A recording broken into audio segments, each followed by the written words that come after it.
Yeah, folks, here we go. Early May, it is 2026, and first stop Coral Bay, but along the way we pulled in at Galena Bridge indeed. A beautiful roadside stop.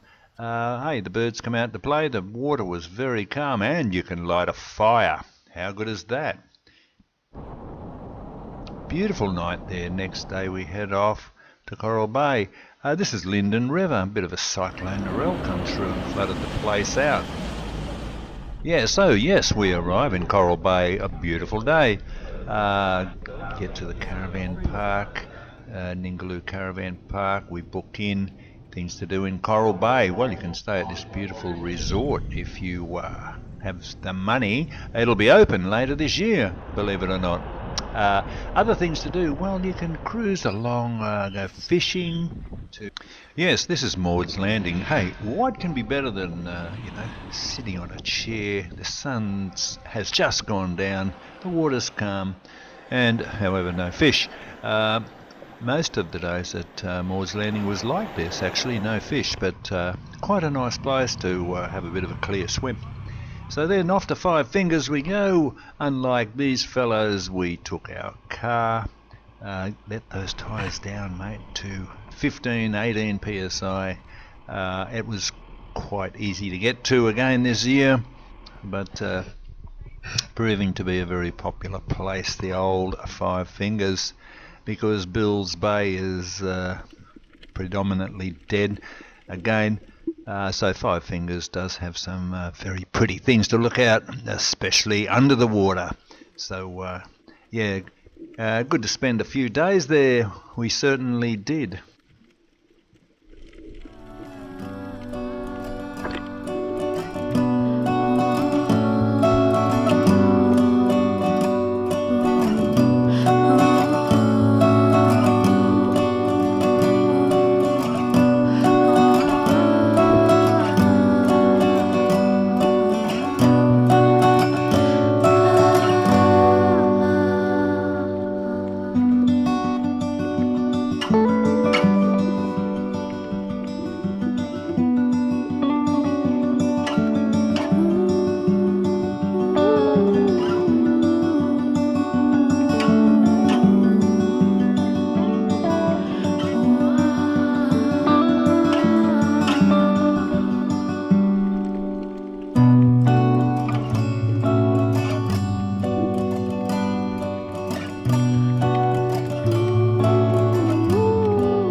Yeah, always good. Anyway, this year we thought we'd take on these manta rays.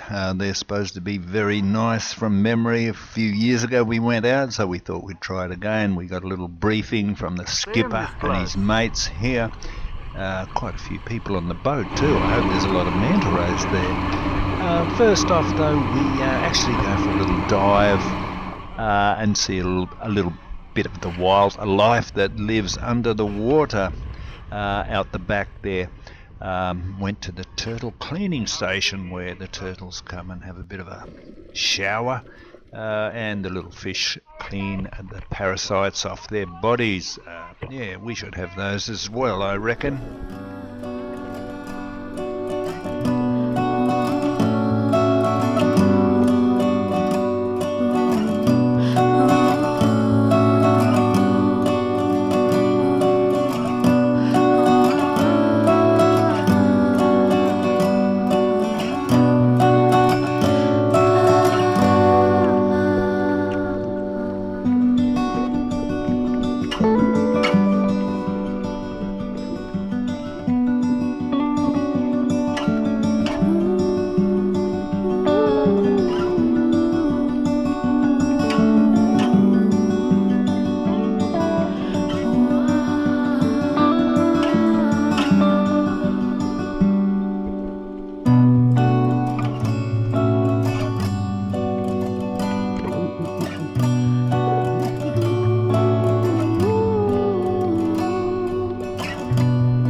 Yes, this was a first for all three of us actually, to seeing one of these.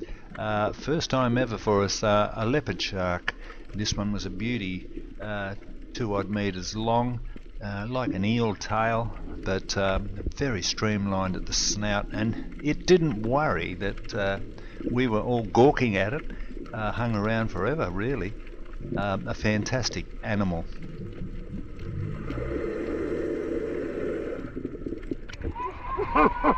And then it was off to sea. These manta rays would have turned into a bit of a laugh, really. We all got separated chasing our individual mantas.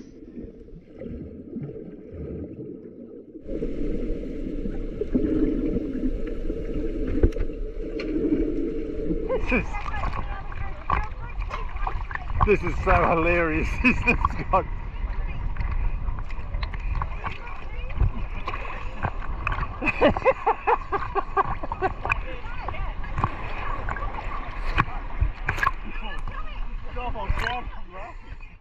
Anyway, the camp commandant got us all together again.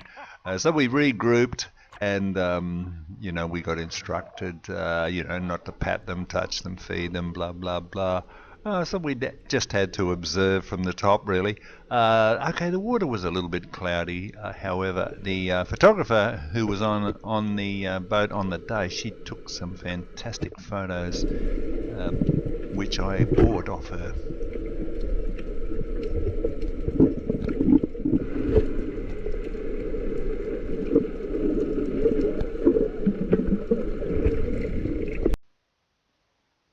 Hey, and a fantastic highlight for us all was coming across the cows of the sea. Yeah, 2 dugongs swam straight past us. Oh, we couldn't believe it. They're weird-looking animals, really, aren't they? Okay, the leopard shark may have been the highlight of the day, as were the big manta rays, giving us a little bit of a show. Yeah, that's pretty nice, that. Anyway, hop back on the boat, and believe it or not, the water was quite cold, but we had even more to see. So the skipper took us to another snorkeling spot where, well, a place of many fish and coral and everything else that grows up there at Coral Bay. It's extraordinary how Cyclone Narelle hit them really hard. However, nature prevails. Even this fish with the yellow bow on its tail, surgeon fish they call it, it'll cut your hand if you grab it by that tail. See you, mate. Yes, very nice day out Thanks, driver. in Coral Bay, looking at the manta rays. Yeah. And the other thing we normally do is get down to the boat launching facility and hook into a few fish, sometimes. However, that's not fishing. This is fishing. Yeah, I have. Yes, these Kuta cats are very stable.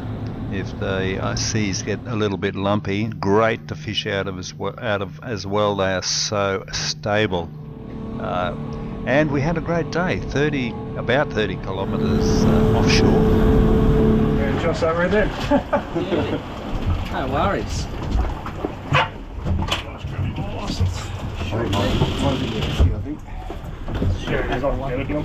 Yeah, I got a paper one. No, I'm wet hands, that's why I gave it to you. Alright, I'll dry my hands.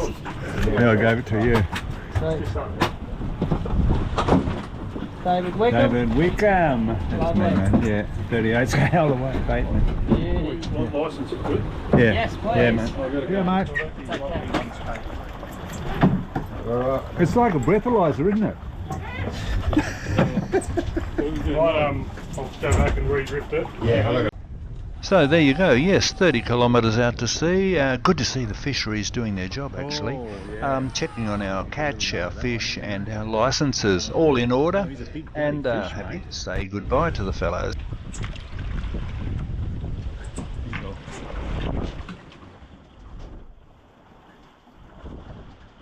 Yeah, so got rid of the shark. Now let's count these fish, see if we're still in order.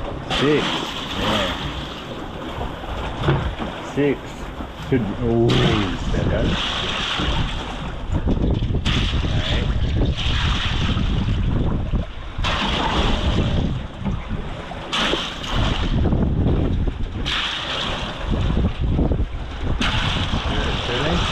13. 7 more to go. Hey, come on. We can do it. We can do it. Well, it didn't take us long to catch another 7 fish. That's 20 fish, and that's our limit. Hey, a great day bagging out so early. Back to base now. Yeah, nice coming in through the North Passage back to base. It's a beautiful little trip actually. A lot of niggerheads out here, so some of this coral is very, very close to the surface, especially at low tide. And you can just imagine when we went out to see the manta rays in the bay, we dived straight into this coral, and it's amazing what's underfoot there. It is an absolute amazing place in the world, the old Coral Bay, especially offshore here.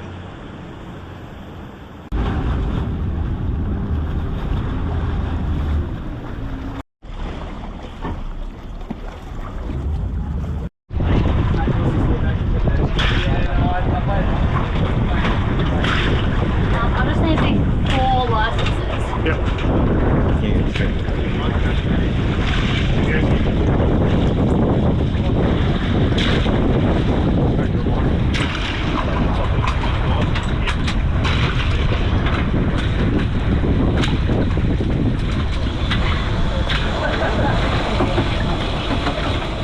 Convoy, and you can't fly home without it, obviously. Yep. You can take 10 kilos of anything with the skin removed. So if you're catching pelagics tomorrow, if you get out, leave the skin on them, and then you can go in excess of 10 kilos. Yep. Otherwise, you can do 10 kilos of whatever, plus 2 days, plus a day's bag limit. Yep. But that is a day's bag limit to where you're travelling. Yeah, So yeah. down south it's 2. Yep. So the easiest way is 10 kilos of fish Sure, yeah. with its skin removed, 10 kilos of large pelagic. So there you go, very confusing and quite doubtful fishing limits. Okay, so confused me anyway.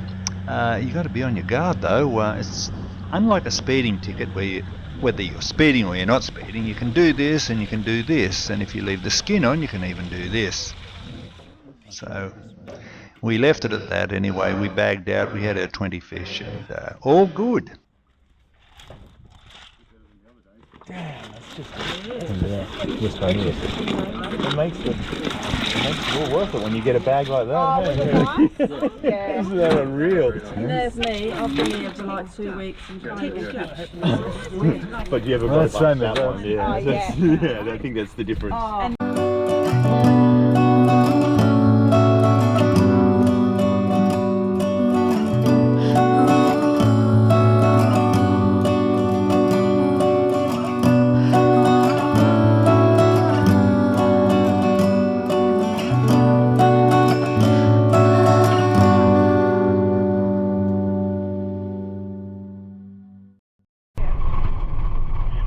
And we did take on Oyster Bridge up the coast a bit, so we went on the inland road, which wasn't too bad actually, just slightly corrugated. We went past the famous Bateman Sanctuary Zone, up a few hills, up a few steep sandy hills by the way. The sand wasn't too bad actually, tyres were down around 15 pound I believe for this trip. And finally got this beautiful Oyster Bridge. Look at that. This has got to be a low tide snorkel, of course, so you don't get wash over that bridge of oysters. And we found little Tommy Turtle. Little Tommy Turtle, he's sick. The reason I say he's sick, the barnacles make him sick. But we did find the little Ockie down here. Oh, he's hidden away there, very hard to catch. But Tommy Turtle would have loved to have knocked a few barnacles off his head especially. It must bother these fellows. So there's the fresh oysters. Not allowed to be touched, unfortunately. Anyway, very nice day. The water's beautiful and good little snorkel. Oyster Bridge. And then speaking to a few other people there, they said, yeah, take it on, drive along the beach back home. It's a quicker trip and the sand is quite firm. It can be boggy, so yes, we certainly took it on. Bit of adventure, bit of excitement, I suppose. However, the road was very good, or the sand track, should I say, was very good. The sand was quite firm. I think Cyclone Narelle actually did a bit of help here. That big 2 metre surge in the tide probably compacted the sand a bit, so there was no really soft tracks this time. So there you go, 2 weeks in Coral Bay. We say goodbye to Coral Bay and we head a little bit north, where I think it might be a little bit warmer as well. So there you go, 2 weeks in Coral Bay. Not that many fish there this year, except if you're on a boat. Anyway, we'll see what 3 weeks up in Osprey Bay can do